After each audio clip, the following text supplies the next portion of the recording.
हैं।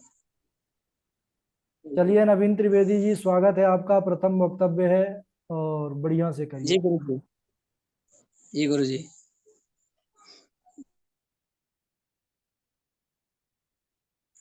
ओम अस्मद् गुरुभ्यो नमः। आवाज आ रही गुरु जी? हाँ यार, यार। जी। ओम अस्मद् गुरुभ्यो नमः। अस्मत् परम गुरुभ्यो नमः। अस्मत् सर्व गुरुभ्यो नमः।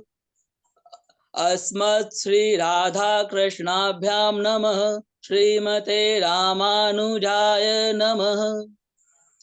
ओम गुरुर्ब्रह्मा गुरुर्विष्णु गुरुर्देवो महेश्वरा गुरुर्साक्षात् परब्रह्म तस्मै श्री गुरुवे नमः।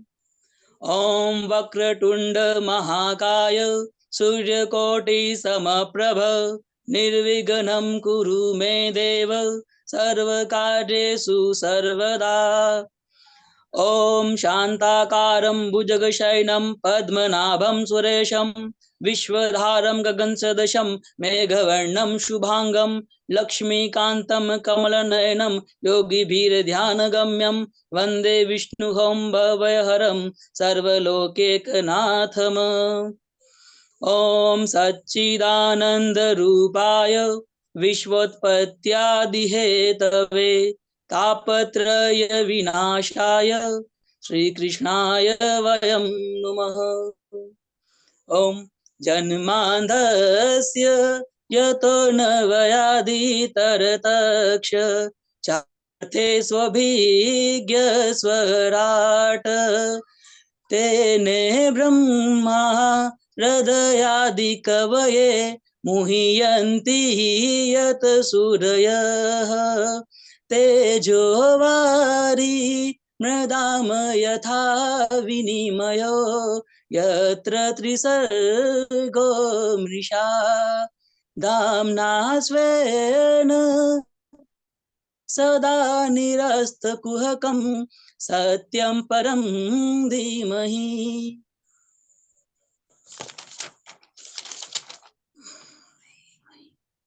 अनंत कोटि ब्रह्मांड नायक श्री कृष्ण भगवान श्री राधा रानी जी के चरणारविंद में दास का बारंबार प्रणाम और उपस्थित सभी भागवत भक्त, भागवत कथा अनुरागी सज्जनों, भक्तिमयी मातृ शक्ति भगिनी बांधुओं, आप सबको नमस्कार करते हुए भगवतम इदम स्वरूपम भागवतम, जो भागवत जी का स्वरूप है, जो भगवान का स्वरूप है, उसे ही भागवत कहते हैं।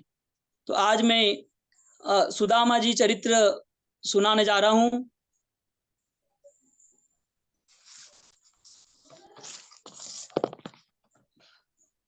सुदामा चरित्र में सुनाने जा रहा हूं, तो आप सभी सुने। कुछ कोई गलती हो तो कृपया क्षमा करें। राजा परीक्षित जी कहते हैं, गुरुदेव, अभी तक आपने मैंने जो प्रश्न किए हैं, आप उन सभी का उत्तर दिए हैं।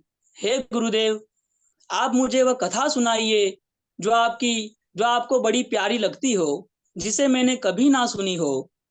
श्री सुखदेव जी राजा परीक्षित जी के वचनों को सुनकर प्रसन्न हो जाते हैं और भगवान का ध्यान करते हैं और श्री कृष्ण तथा सुदामा की लीला का वर्णन प्रारंभ करते हैं।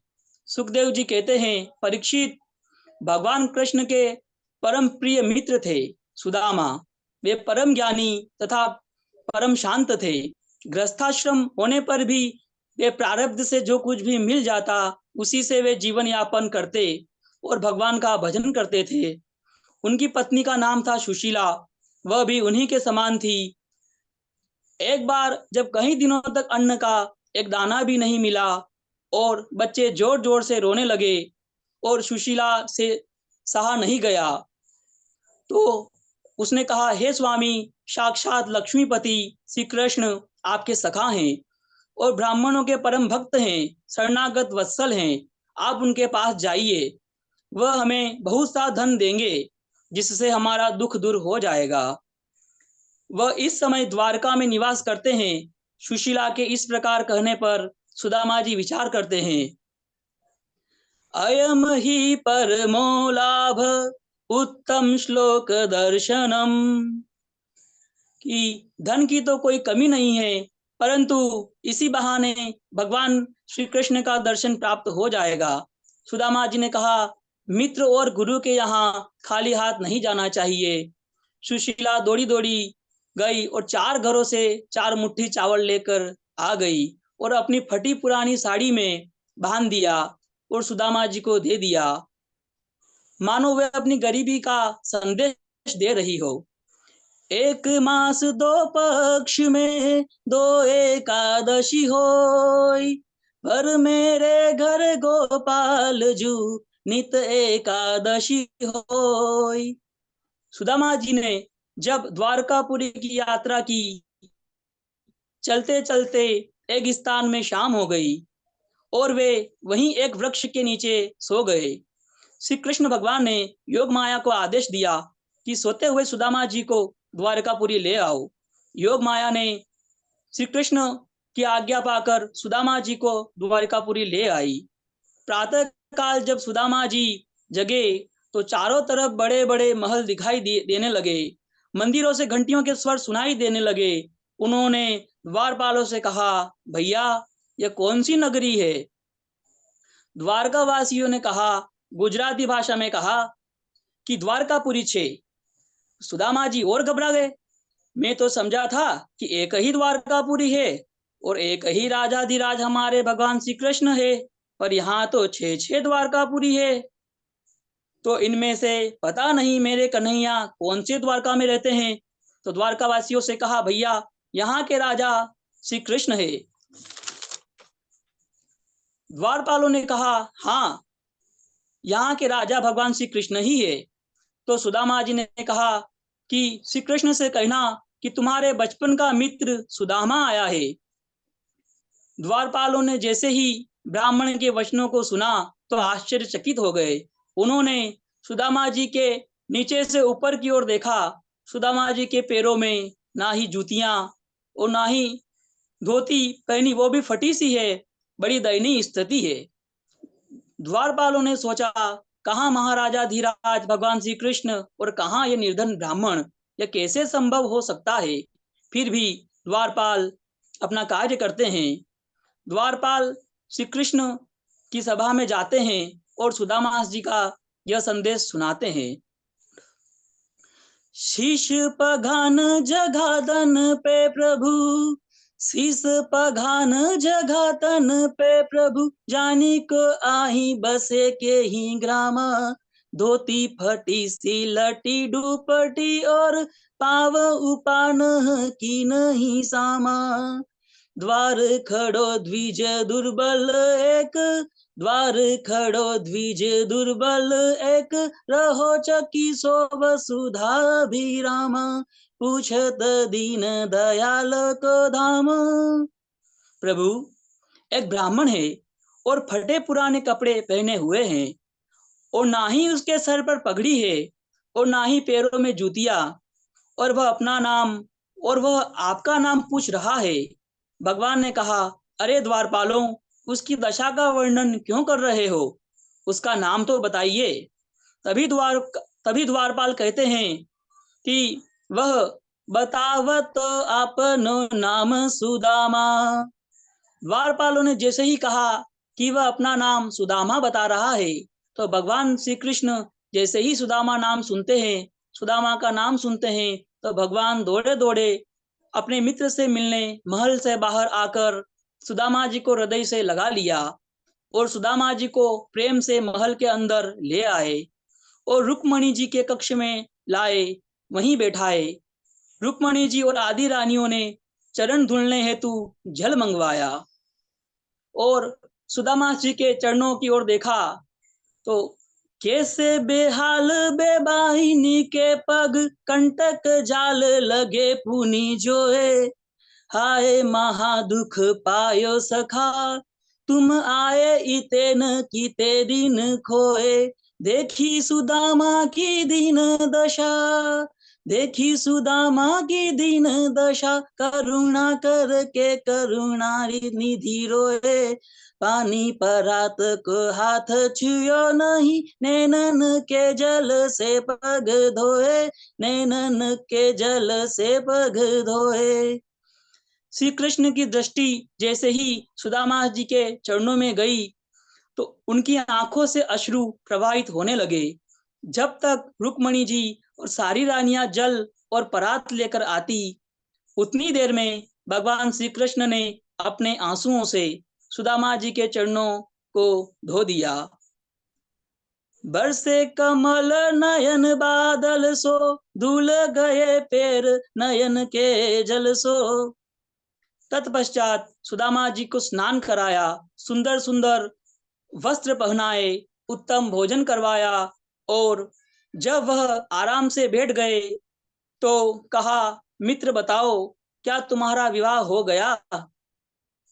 सुदामा जी ने कहा, कन्हैया मेरा तो विवाह हो गया। श्री कृष्ण ने कहा, फिर तो जरूर भाभी जी ने मेरे लिए कुछ ना कुछ अवश्य भेजा होगा। सुदामा जी ने श्री कृष्ण के अत्यंत ऐश्वर्य को देखते हैं और शर्म के कारण उन 4 मुट्ठी चावल को छुपा लेते हैं। भगवान ने देख लिया और उस पोटली को कहा, मित्र तुम क्या छुपा रहे हो? सुदामा जी ने कहा, अरे नहीं नहीं कुछ तो नहीं है। तो भगवान श्री कृष्ण ने जैसे ही उस पोटली को छीना तो वह पोटली नीचे गिर गई और सब चावल बिखर गए। तो भगवान श्री कृष्ण ने जैसे ही चावल को देखते हैं तो दौड़ के एक मुट्ठी चावल उठाकर खा लेते हैं और सुदामा जी को अनंत ऐश्वर्य प्रदान करते हैं, अनंत ऐश्वर्य प्रदान करते हैं, मानो भगवान ने सुशीला के संदेश का जवाब दिया हो। होनी थी तो हो गई, अब ना ऐसी होय, अब तेरे घर भाभी जू नित्य एकादशी होय। जैसे ही दूसरी मुट्ठी खाने के लिए करते हैं तो रुक्मणी जी और आदि रानियां आ जाती है और कहती है, स्वामी हमें भी तो ब्राह्मण देवता का प्रसाद दीजिए। प्रभु भगवान श्री कृष्ण वह चावल का प्रसाद सब रानियों में बांट देते हैं। श्री कृष्ण उन चावल की बड़ी प्रशंसा करते हैं, कहते हैं, तुम इतना महत्वपूर्ण भेंट हमसे छुपा रहे थे।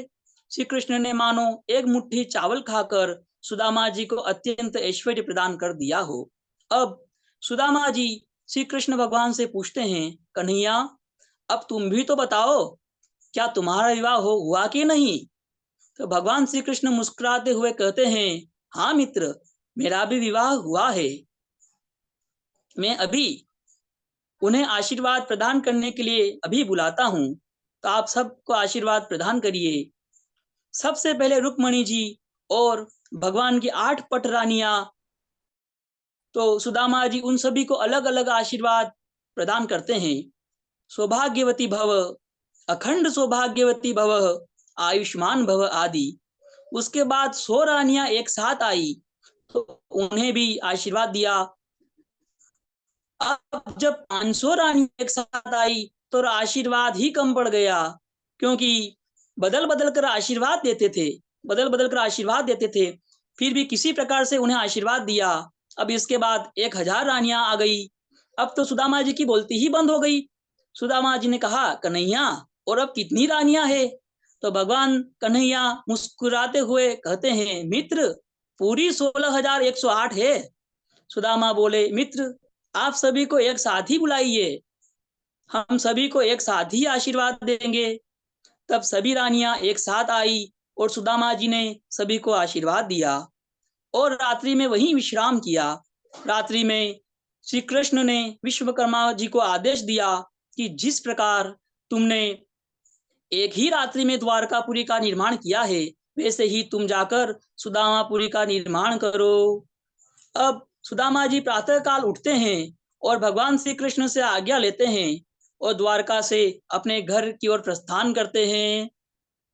मार्ग में सुदामा जी विचार करते हैं, आज मैंने श्री कृष्ण के ब्राह्मणवता को भी देख लिया है। क्वाह दरिद्रः पापीयानः क्व कृष्ण श्रीनिकेतनः ब्रह्म बंधुरिति स्मः बाहुभ्याम परिरंभितः। कहा, कहाँ तो मैं पापी और दरिद्र ब्राह्मण और कहाँ श्री लक्ष्मीपति नारायण भगवान, एकमात्र आश्रय श्री कृष्ण भगवान। मैं ब्राह्मण हूँ, इसीलिए उन्होंने मुझे हृदय से लगा लिया। वह संसार के एकमात्र पालन करता वो श्री हरि नारायण है। उन्होंने मुझे धन इसलिए नहीं दिया क्योंकि मैं धन प्राप्त करने पर भक्त भगवान को भूल जाता है, ऐश्वर्य में अभिमान हो जाता है।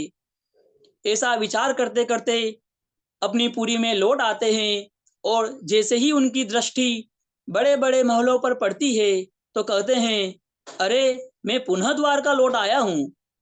यह तो मेरी पुरी नहीं है, मेरी पुरी तो झोपड़ियों से रहित है और मेरी झोपड़ी भी कहीं दिखाई नहीं देती है। वह वहां के लोगों से पूछते हैं, भैया यह कौन सी नगरी है? तो वहां उपस्थित व्यक्तियों ने कहा, यह सुदामापुरी है।